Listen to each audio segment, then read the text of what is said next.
Montevideo. Hay presencia de sol, cielo bastante despejado. A esta hora de a poquito va a ir aumentando, pero no se emocionen porque van a seguir estas mañanas y días muy frescos y ya lo están viendo aquí en imágenes en nuestro living junto a Eli. Un fuerte aplauso para Enrique Piñeiro, que tengo tantos títulos para decir porque es actor, director, comandante de avión, médico.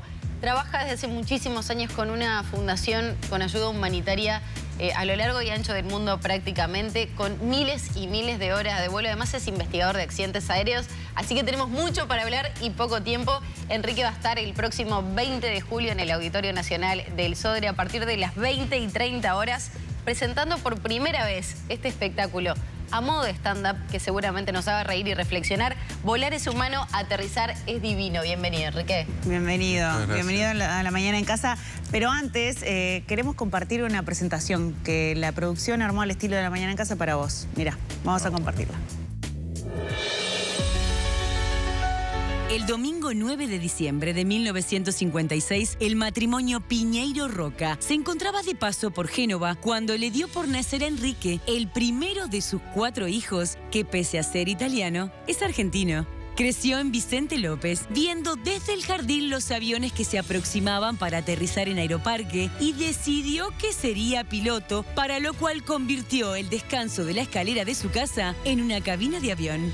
Estudió en el exclusivo Colegio San Andrés, donde fue un alumno sobresaliente, pateador del equipo de rugby, protagonista de una obra de teatro y organizador de la primera huelga de estudiantes del instituto.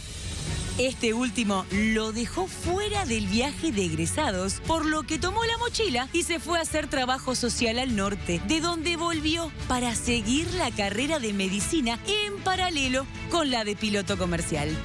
En el 88 comenzó a trabajar como comandante de vuelo en Lapa y renunció 11 años después tras denunciar irregularidades que se comprobaron meses después cuando un aeroplano se estrelló en Aeroparque. Inspirado en este accidente, Enrique dirigió Whisky, Romeo Zulu, que se llevó más de 15 premios y fue la primera de otras 6 películas, además de la veintena en las que participó como actor y otras tantas como productor. La obra y la vida de Piñeiro apuntan a defender a los menos privilegiados, lo que lo llevó a crear la Fundación Solidaire y a comprar 2 Boeing, un 737 y un 787, que pilotea él mismo para llevar ayuda humanitaria y rescatar refugiados, ya se trate de Gaza o Ucrania, entre otros. Al mando de su avión ha salvado la vida de más de 3.000 personas y llevado cientos de toneladas de ayuda de un lado a otro del planeta, además de donar un barco a la Fundación Open Arms para rescatar migrantes del Mediterráneo. Enrique Piñeiro investigó y denunció los vuelos de la muerte de la dictadura argentina, peritó accidentes aéreos causados por negligencia y cuando no está volando, actuando o dirigiendo, cocina en su restaurante La Anchoita, mientras piensa cómo seguir usando los juguetes del capitalismo para defender a sus víctimas. Bueno, bienvenido, bienvenido.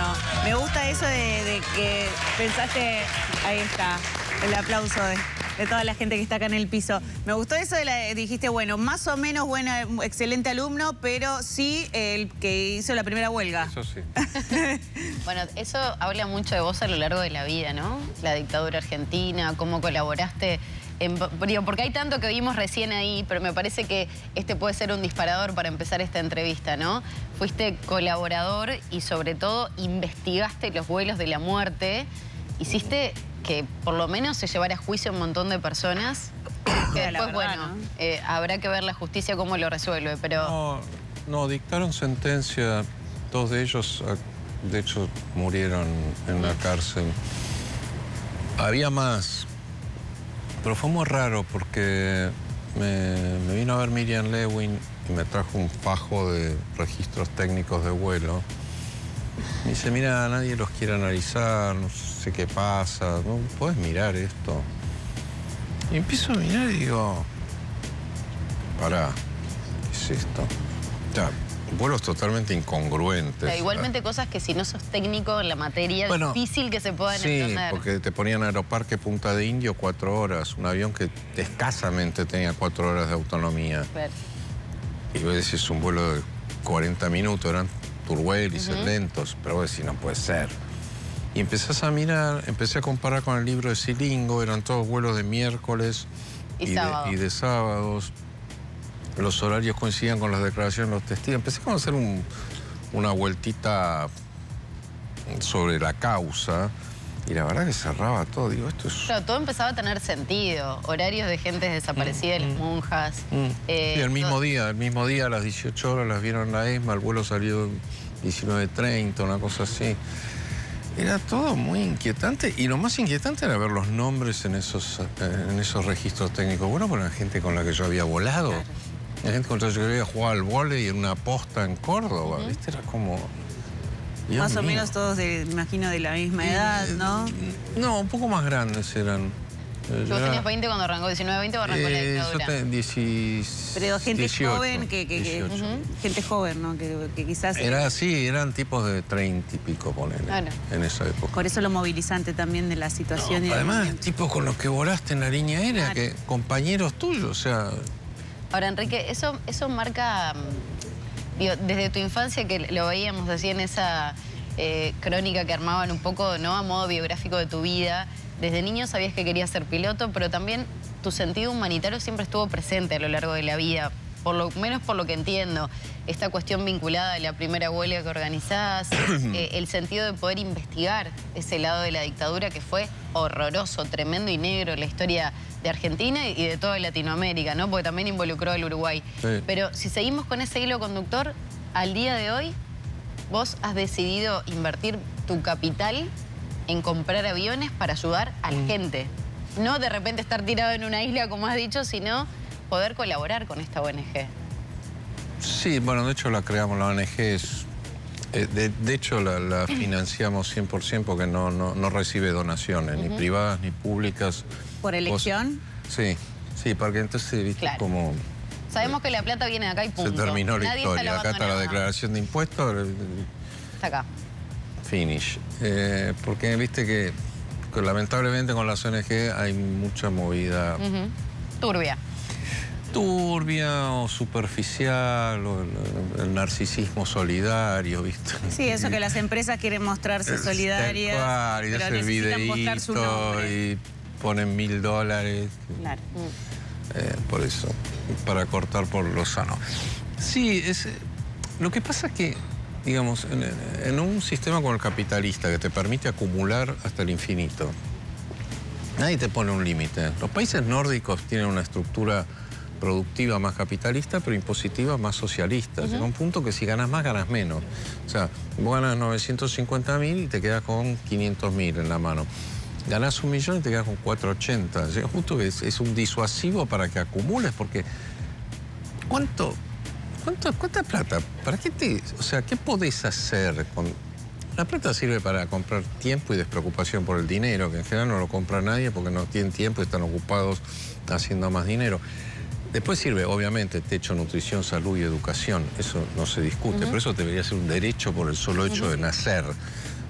Como la manada. Eso no debería el faltarle elefantito a que nadie. viene a la manada, nadie le pregunta, che, ¿tenés para pagar el alimento? Nada, lo protegen, lo cubren, lo defienden. Ese espíritu está... Y en el capitalismo salvaje pasa eso. Y vos puedes acumular. ¿Y qué te vas a comprar? Un auto más grande, más autos, un avión, un barco. Entonces, hace esa especie de capitalismo disruptivo diciendo, bueno, agarremos los chiches del capitalismo, compremos el más grandote, un 787, y llevemos 250 personas que necesitan ser desplazadas y nadie está proveyendo a ese servicio. Y destrabemos una situación que de otro modo está ahí, con la ayuda humanitaria es igual. Entonces, en un punto siento que haces eso, que usas primero tenés que entender cómo se hace el dinero, que te mienten de entrada, que el ahorro de la base de la fortuna, minga, lo perdés inmediatamente. Porque antes había un patrón oro y los estados podían emitir más o menos te le venían encima si te ibas mucho de tu respaldo. Cuando eso se corta intencionadamente, los estados emiten lo que importa. Y el valor de la moneda, que antes era responsabilidad del Estado, ahora es tuyo. Tu moneda, tu sueldo, lo tenés que vos invertir en algo, porque si vos lo guardás, ahí como te dijeron que la ahorra, claro, en 2 minutos. Y esta cuestión de trabajar en diferentes países, ahora tal vez lo más reciente ha sido Ucrania, ¿no? Pero has estado por África. No, lo más reciente fue por Sudán, que salimos justo 12 horas antes del primer bombardeo. Ahí va, la pregunta era, ¿por qué se van eligiendo esos objetivos? ¿Qué visualizas primero? Yo cuando hablé con los de Cruz Roja me dijeron, pero ¿estás dispuesto a colaborar en las crisis olvidadas? Y yo, sí, claro, justamente.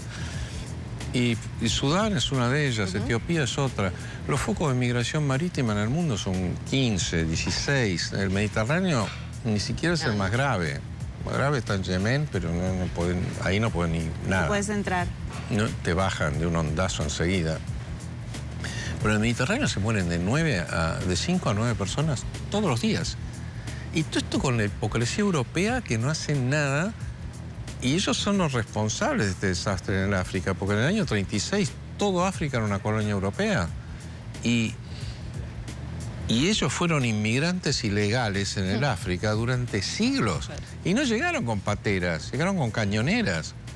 Entonces ahora te hablan del problema de los migrantes. Pero dale, son 200.000, se fumaron 2 millones de ucranianos en 30 segundos, total el malo era otro, ahí sí. Ahora cuando son al norte de África, no, que se ahoguen.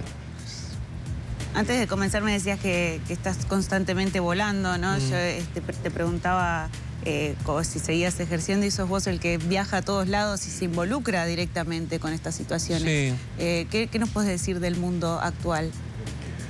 Nada bueno. Realmente es inquietante. Lo de Sudán nos dejó como... Porque, primero por mi error de cálculo, porque habían cesado las hostilidades, teóricamente. El ejército había tomado control de Jartum, teóricamente. Por Sudán nunca había sido bombardeado en todo el conflicto. Y el día que vamos con las 20 y tantas toneladas de Cruz Roja que llevamos de un depósito de Dubái ahí, caen, pero unos bombazos que no hubiéramos salido no sé por cuánto tiempo. Me quedé muy tildado primero de mi falta de gestión de riesgo, en decir, tener preparado el plan de evacuación siempre. Lo teníamos preparado cuando íbamos a destinos un poco más, qué sé yo. Es peligroso para todos, ¿no? Me imagino. El peligro empezó está a ser latente. a partir de ese día, ¿entendés? Como Port Sudán era una especie de santuario, era una especie de acuerdo que ahí no se bombardeaba. Y ya ves que no, ¿viste? Entonces, por un lado, te quedás decís, esto, o sea, se cerró Port Sudán. Llevamos 2 envíos a Gaza, a El Arish, y se cerró. El embajador de Israel nos pidió que saquemos a 200 chicos el día de los ataques que estaban sin los padres en un viaje de estudios. Nos lo pidió a las 7 de la tarde. A la 1 de la mañana estábamos despegando. Ya cerca de Gibraltar nos empezaron a decir que no estaba autorizado el aterrizaje. Sí, pero escúchame, me lo pidió el embajador. Están todos locos, están mal de la cabeza. Y empezó amenazante la cosa. Claro, en todos estos momentos, en todas esas situaciones, de hecho, cuando decís no tenía un plan de evacuación o una contingencia ante los riesgos, ¿sentiste miedo? ¿Has sentido miedo en toda esta carrera? No, en esas situaciones no, porque en realidad lo que haces es una gestión de riesgo. Fue muy choqueante enterarse después, porque mientras estábamos ahí, en nuestra gestión de riesgo estaba todo bien, ¿entendés? Pero no sentí situación así, porque en general siempre tenemos plan B, plan C, plan D, todo un análisis de riesgo previo, todo un protocolo de evacuación posible si llegara a pasar. Y acá nos agarró muy a contrapierna, o sea, me quedé más impresionado de nuestra... Claro, hay una cuestión de gestión de riesgo, pero me imagino que también hay una cuestión de gestión de emociones, ¿no? Y uno cuando llega a esos ciertos lugares, me imagino que la cuestión emocional, la sensibilidad está totalmente a flor de piel por la situación de las personas, ¿no? No, bueno, vos salís de Níger y rotás y subís el tren y es una fiesta. O esa, porque son todos gente que viene cruzando desde el Cuerno de África, llegan a Níger, zafando de Nigeria, porque uno cree que es un drama marítimo la migración. La mitad se muere en el desierto. Claro. Después se siguen muriendo cuando irse, cruzan los Alpes para ir a Francia, congelados en invierno. ¿Entendés? Como, es un drama que no para. Y cuando, claro, finalmente logran ser transportados en un avión normal, a Roma íbamos, y iban a ser aceptados como inmigrantes legales por gestiones de otras ONGs, claro, los tipos estaban de fiesta, hablaban francés, o sea, en Europa eso. Pero el vuelo que hicimos 48 horas después de la caída de Mariupol en Ucrania, eran 250 personas viudas o que habían perdido, y chicos que perdieron al padre o ancianos que perdieron a los hijos. Tremendo. Era una cosa que no podías creer lo que era ese pasaje.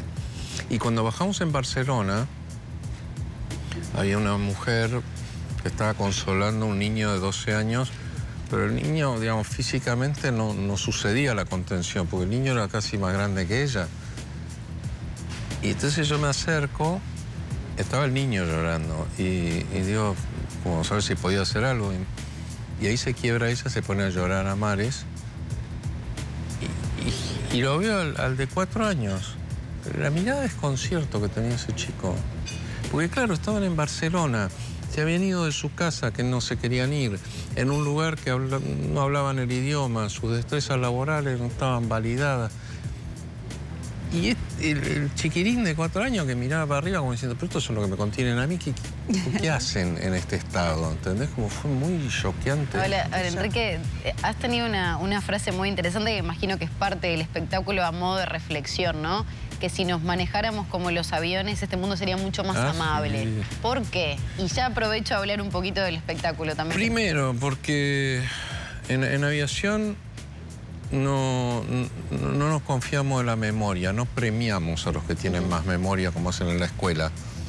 Te hacen estudiar el río Duero, Guadiana y Guadalquivir, la longitud de memoria. ¿Para qué? A mí me lo hicieron, tuve que dar una prueba.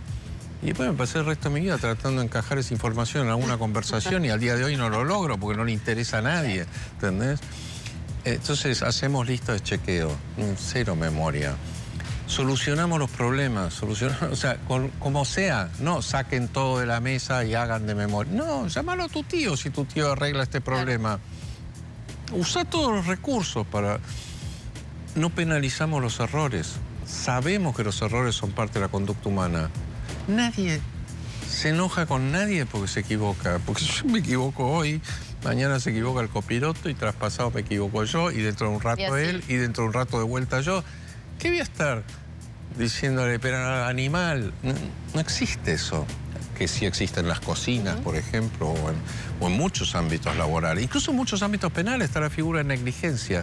¿Qué es negligencia? Que te equivocaste. ¿Pero qué? Que me voy a la cárcel porque me equivoqué. Y vos, juez, no te vas a equivocar. Ya te estás equivocando. ¿Entendés? ¿Todo eso está planteado en este espectáculo del 20 de julio? De una manera más simpática y graciosa. Hace reír. Sí, claro. No, bueno, pero es interesante, porque la risa te puede llevar a la reflexión también muchísimas veces. Ah, bueno, sí, claro. Y va a estar esa cabina, esa réplica de humor. Sí, es como si hubieras arruchado la nariz del avión.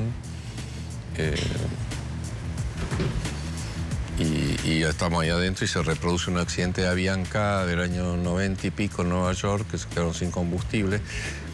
Pero para mostrar cómo en aviación se aprendió a aprender y que esas cosas no pasan, porque en aviación la otra cosa muy interesante, las cosas pasan en general una vez. Y ahí ya se protocoliza todo, ¿entendés? Bien. Se investiga todo y se investiga bien, no para buscar culpables, sino para evitar que se repita. Esto va a ser el 20 de julio, domingo 20 de julio, 20-30 horas en el Sodre. Las entradas están en Ticantel. Lindo teatro para montar este escenario, ¿no? El teatro, yo no podía creer, no lo conocía. Es una cosa deslumbrante, la verdad.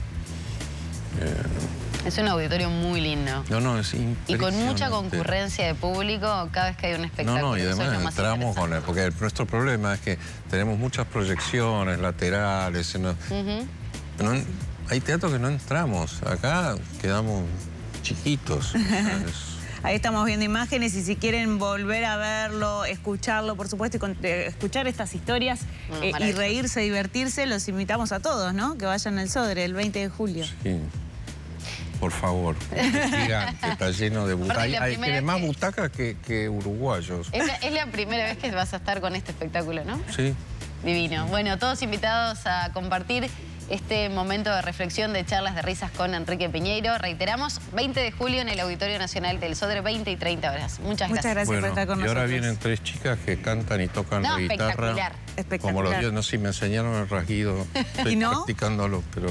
Capaz que para el 20. Llevar al auditorio, para que tengan un poco de espectáculo uruguayo. Muchas gracias por estar con nosotros.